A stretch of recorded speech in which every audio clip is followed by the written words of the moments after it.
शोभननाम संवत्सरस्य उत्तरायणे हेमन्तर्तौ पौषमासे शुक्लपक्षे अद्यवासरस्तु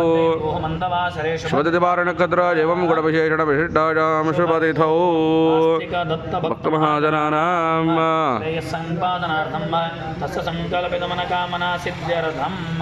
करिष्यमाण उद्योग व्यापार व्यवहारेषु सुयशप्राप्त्यर्थं